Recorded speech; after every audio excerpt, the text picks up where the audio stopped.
try that. My bad. So, man, start all over again. Cam. 8 times Cam Williams busted threes for Kentucky today. Sorry about the little mic issue. That is my bad. Appreciate y'all letting me know that you couldn't hear me.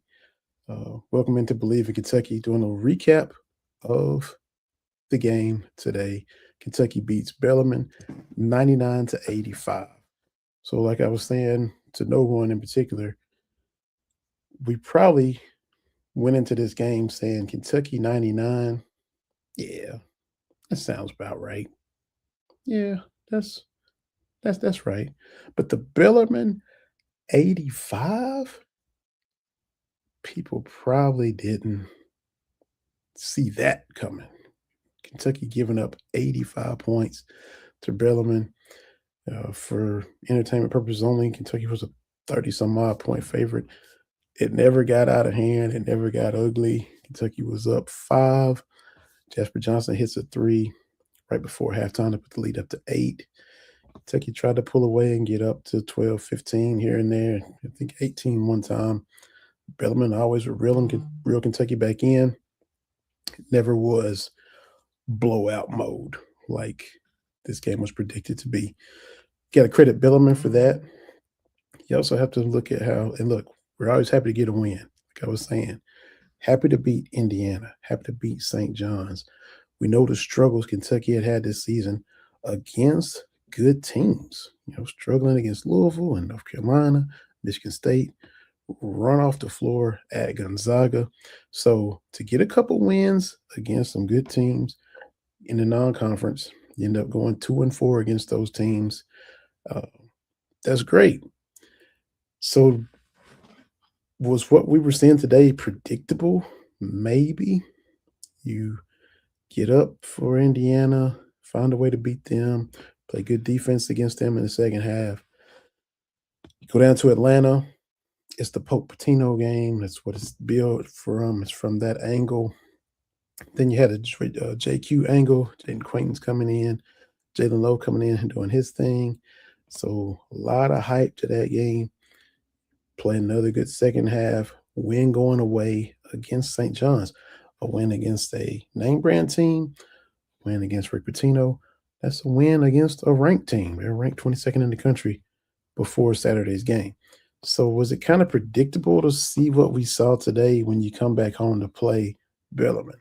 Not as high profile historically as all these other teams, but we know in the state of Kentucky, Bellarmine has a great history of good basketball. Scotty Davenport was there for years. Son Doug is the coach now. They get a lot of good players from Kentucky, kids from Lexington on the roster. A kid from Frederick Douglass committed there next year to Marcus Surratt going to Bellarmine. I was just talking with his coach, Murray Garvin. Nothing but high praise. So Bellarmine's getting another good athlete next year, another great player. So Bellarmine's going to come in and play hard.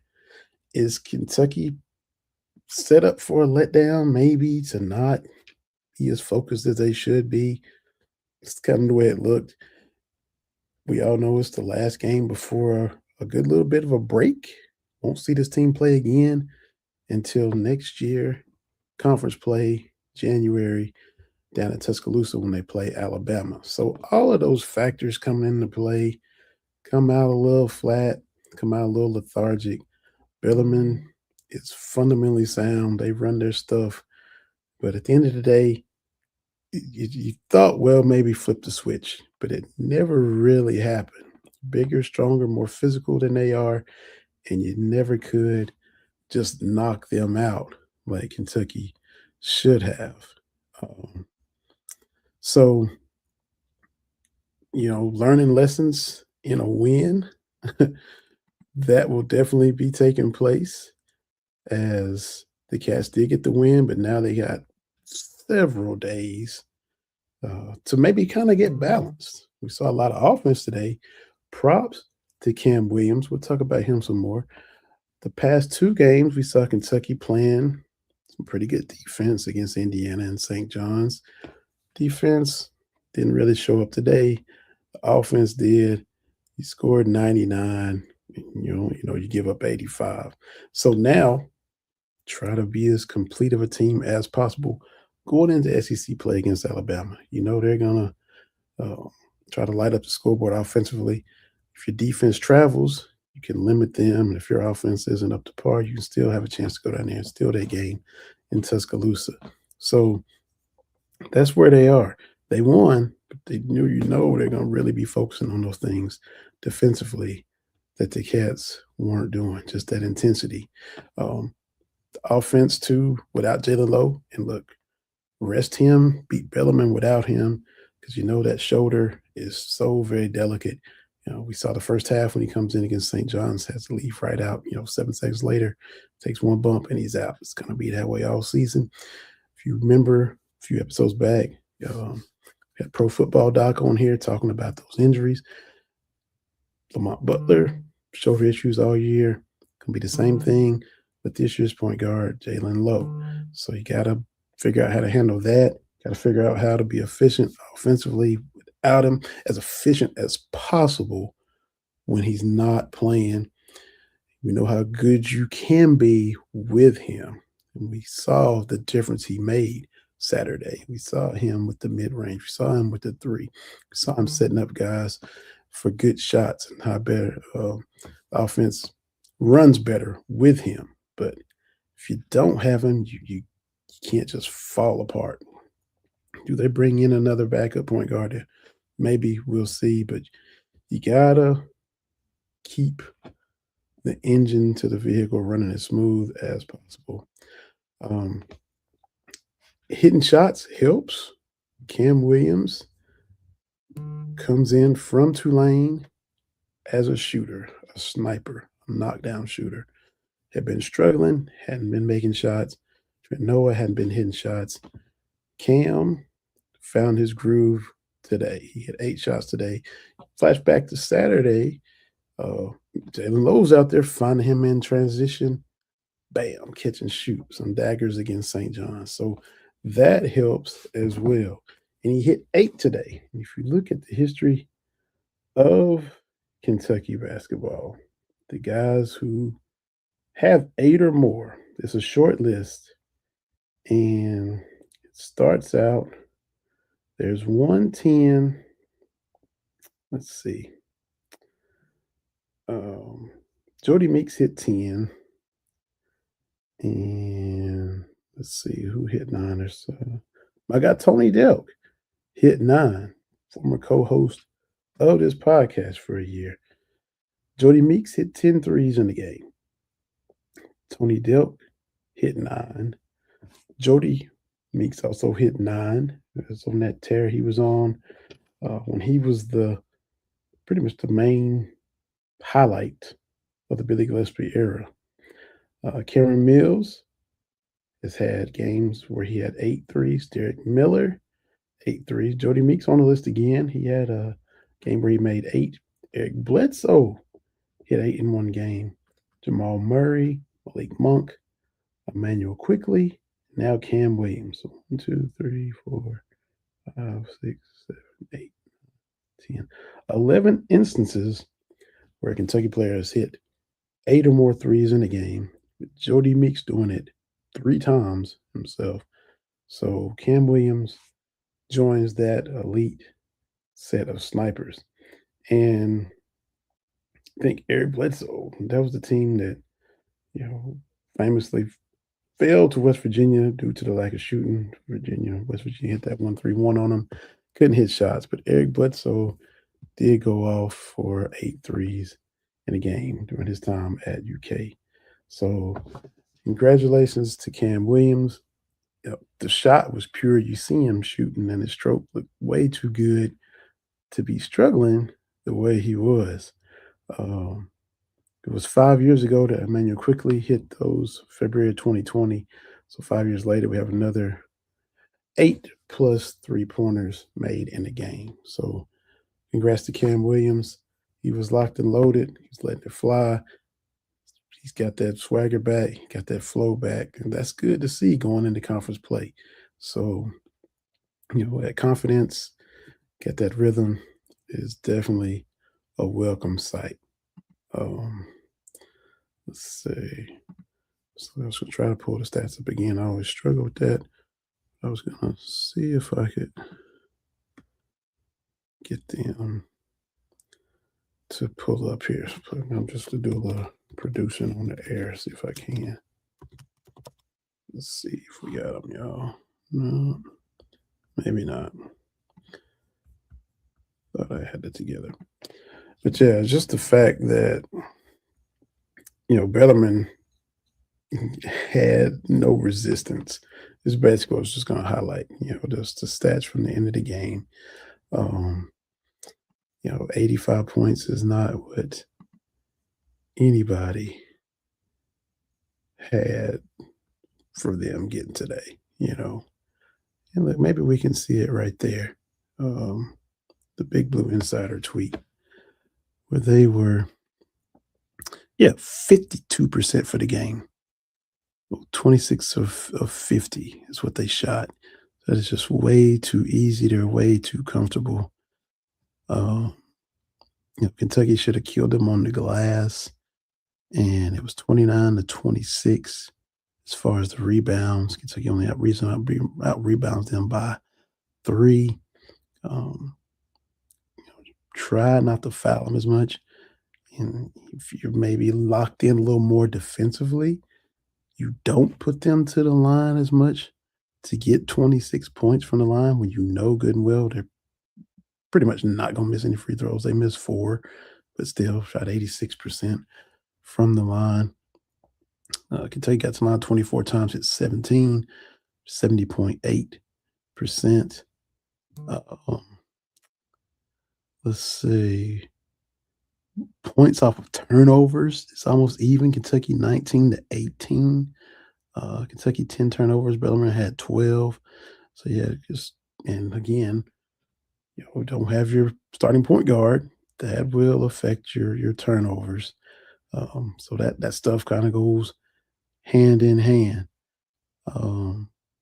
24 assists to 15 assists.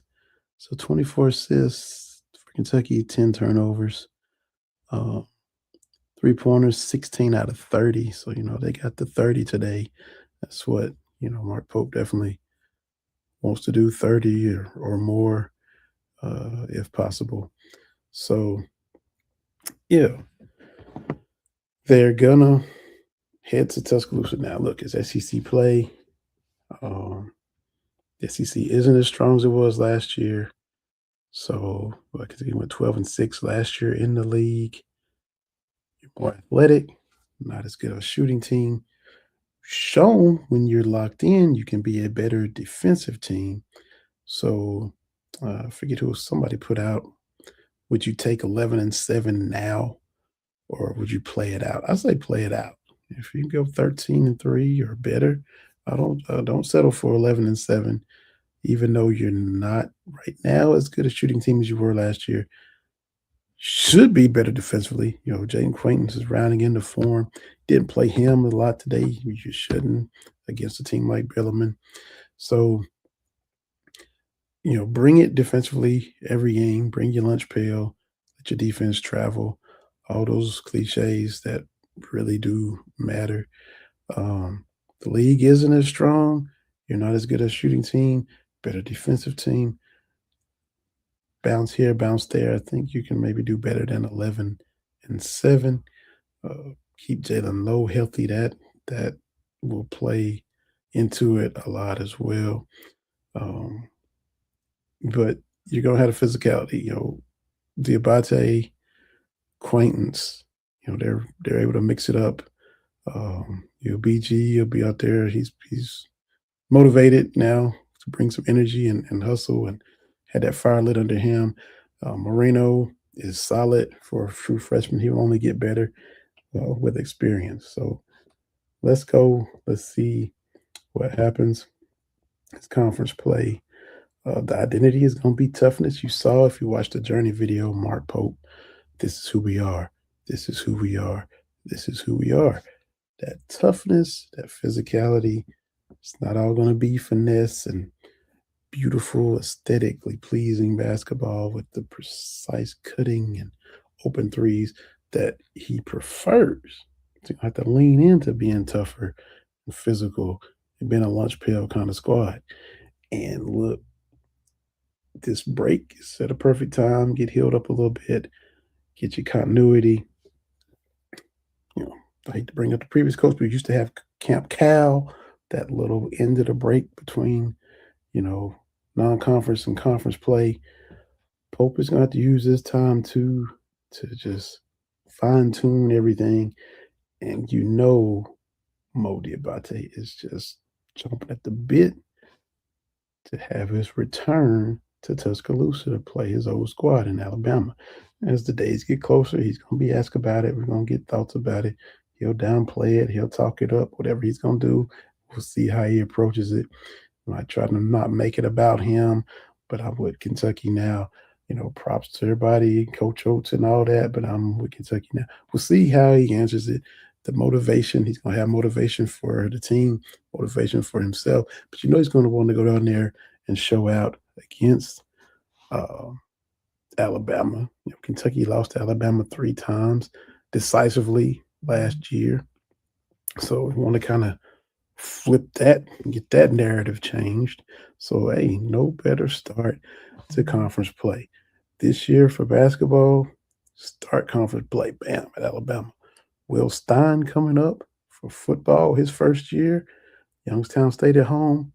SEC play, bam, at Alabama. So, hey, jump into the deep end of the pool and see where you stand. Cool to see that Anwar Stewart, sticking to football, Anwar Stewart is being retained as the D-line coach.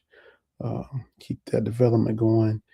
Keep some continuity. Somebody that's, he played here, he's been here for a while. Will Stein, of course, is coming in and bringing in guys and rounding out his staff. So we'll see how all that plays out. And like I said, it'll be spring game before we know it. And we'll continue to get more of an idea of, the product and players he's going to try to have in the team he's going to try to field. Kentucky volleyball came up short in the national championship on Sunday. They fell to Texas A&M 3-0. Got swept. Picked one of those, you pick a bad day to have a bad day. Had a great season, amazing season. Non-conference SEC season, SEC tournament, NCAA tournament. Great run all the way up until the national championship game. The game against Wisconsin in the Final Four to get to Texas A&M to set up an all SEC final. That was epic. Had a chance to win the first set against A&M. Let that slip away, and then they were just kind of out of sorts. Weren't able to get any kind of rhythm. A&M had the momentum. Momentum is crazy in every sport, and they had it, and they didn't relinquish it. So props to Texas A&M for doing their thing and getting the dub, getting the natty, and taking the trophy back to College Station. I hate to be that guy of far as Kentucky volleyball on Twitter. When the game is over, you gotta post that final. As much as it sucks to post the final, as much as it sucks to get swept, you gotta put, at the end of set 3, you gotta type up final 3-0. They did at the end of set 2. Texas A&M was up 2-0. But we all make fun of every team from every sport if they get beaten, don't post a final. Years ago, Tennessee lost at home in football like Georgia State, and they never posted the final. And I just clowned them and ripped them. And hey, what happened? Is the game over? What happened? So even though it sucks and you come up short, you gotta post that final score. It's But they had a great season. Coach Skinner and company are doing amazing. They're gonna be poised to be right back in the mix next year. Got a great deep team. We'll see what happens with the portal, the attrition, any movement, how that all plays out. But look, his track record is unbelievable. The marketing he did promoting this team down the stretch in the Raptors at Rupp, the Fifth Third building in Lexington, been the fighter jet Top Gun style. Amazing, amazing stuff from Coach Skinner. So congratulations on a wonderful season to him and his squad. My apologies for being on the struggle bus. This mic issue for everybody that's watching live as of right now. I appreciate y'all getting in the comments saying that you weren't able to hear anything. So that was completely my fault. I don't know. I had something plugged in that shouldn't have been, or something that unplugged that should have been plugged, something to that effect. But thank y'all so much. Um, so enjoy your time off. Cats, enjoy your time off as far as getting some rest and getting back on the practice court to get ready for Alabama. Congrats to Kam Williams for doing his thing, handling his business, and lighting it up. Uh, that was fun to see, and no doubt we'll see a balance. We'll see the team, come together. I think we'll see a complete team. The potential is there to be a strong defensive team and a team that's capable of scoring some points. You look at the struggles in the first half against Indiana and St. John's. They had 25 points at halftime against St. John's, if I'm not mistaken, down 32-25, and still drop almost 80 on them. You look at however many they had against Indiana, and they still end up with 72 and hold them to 60. I'm going to pull that up real quick. Big Blue History, St. John's. And let's see. Yeah, St. John's game this past Saturday, it was, let's see. Of course, I'm not even finding it now. But it was beat them by 10 or 12 or whatever it was. And oh well. Anyway, can't ever find that when I need to try to find it. But let's see here. Yeah, let me try it this way. Y'all bear with me one more time here. 24, 25. Can't find it. Anyway, let me try one more thing. Y'all bear with me. I'm trying to find how many they had at halftime of the St. John's game. Yeah, 78-66, down 32-25. Scored 53 points in the second half. Still end up with almost 80 points. As rough as that first half was against St. John's. Indiana. Here we go. 39-32. Again, trailing by 7 at halftime. Scored 40 in the second half, hold Indiana 21, 72-60. So those were kind of similar games. They found themselves in the second half. They clamped the opponent, and because like Mark Pope said in that journey video, this is who we are. That's kind of going to be what they're gonna the way they're gonna have to play.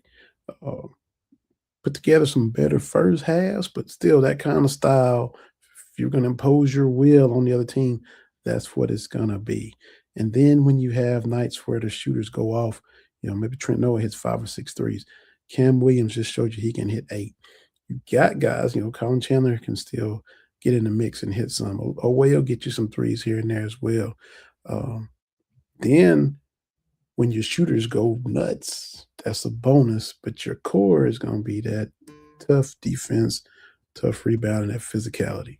So that looks to be the recipe right now going forward for this version of the Kentucky Wildcats. Appreciate y'all taking the time to listen. Sorry about the silence at the beginning. This episode will also be up on the audio, Spotify, Apple Podcast. Hit that subscribe button on YouTube. Appreciate everybody in the comments. Enjoy the rest of your afternoon. If you got some time off, enjoy that, relax, soak that up. It's been another episode of Believe in Kentucky. Go Cats. My name is Vinny Hardy. See y'all on the next episode. Believe in Kentucky on the Believe Network.